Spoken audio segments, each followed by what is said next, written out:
So, ayun na nga guys, ready to shopping na nga kami yan mga ante. At hindi pa nga maganda pagkuha ko dyan sa pagbibideo ko ngayon. At dito nga pala kami sa second floor ng SM City ba? City. So, ayun. At pinas-forward ko na nga yan. Nakabili na kami ng aming damit. At ayun nga si mami, nagsusukat pa rin ng kanyang gamit daw niya yan. Pag alis niya papunta sa US na naman, Diyos ko po, Rode. So, ayun. Pinibigyan ko lang si mami. Nagsusukat siya, pang biyahe daw niya yan. So, ayun na nga. At ako'y naging tagahawak na ng mga pinamili namin. So, waiting na lang tayo, guys. Talaga naman hindi pa rin magkaigis si mami dyan. At talaga nagpapahanap pa na mas bet sa kanya. Meron naman luag at sikip. Naku po, Diyos ko. Nakatagalan talaga kami dyan. Magbili ng damit ni mami. So, ayun. Naghahanap pa rin siya. At dahil na okay na rin at nagbabayad na kami dito ng aming damit na binili. So, si daddy tamang nuts na lamang sa kanya. Si daddy kasi ay tamang bumili dito sa Pinas ng mga damit niya or anything. Tamang sukat lang. So, ayun na nga. Tapos at nabayaran na nga at pupunta na nga pala kami sa baba. So, first floor na yan. So, ayan. Tamang video na lamang ng mga tao. Alawa. Ang ginagawa mo dami, mami. May kausap sila. Naghahanap si mami ng pwede ma-withdrawhan. Mga video dito sa SMA sira. Nako po.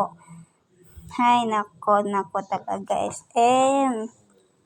At dahil gutom na nga ako guys, so pumunta na kami dyan sa paborito kong kainan. So regular na nga pala kami dito. Ito nga, pangalan nga pala din ng restaurant na to ay Prepare Lunch. So, alam mo nyo po yan. So Prepare Lunch, so ayun. Pagod na ako. Nagtingin-tingin nga pala dyan si mami kung anong gusto nilang orderin.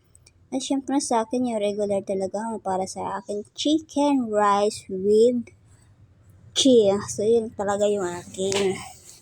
So, yun. Talaga pag nakikita kami ng nag-assist diyan, tuwan-tuwa kasi nagbibigay sila ng tip. So, ayun na nga. Mabait talaga tayo. So, ayun na. Upo na nga pala ako dyan.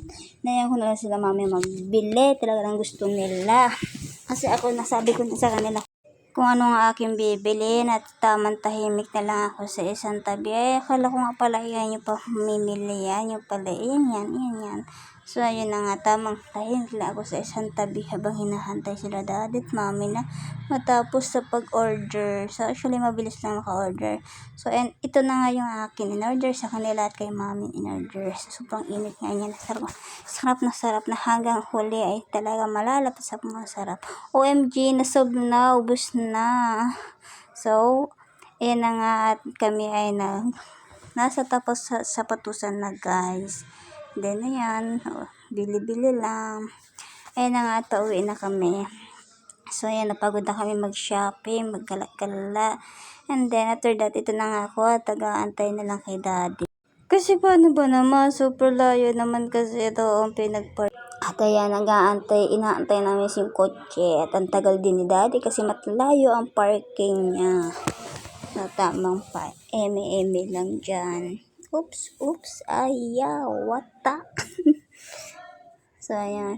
Hala, napagod. So, ito na nga guys, yung pinamili ko sa SM. 3 lang yan, kay mami yung iba.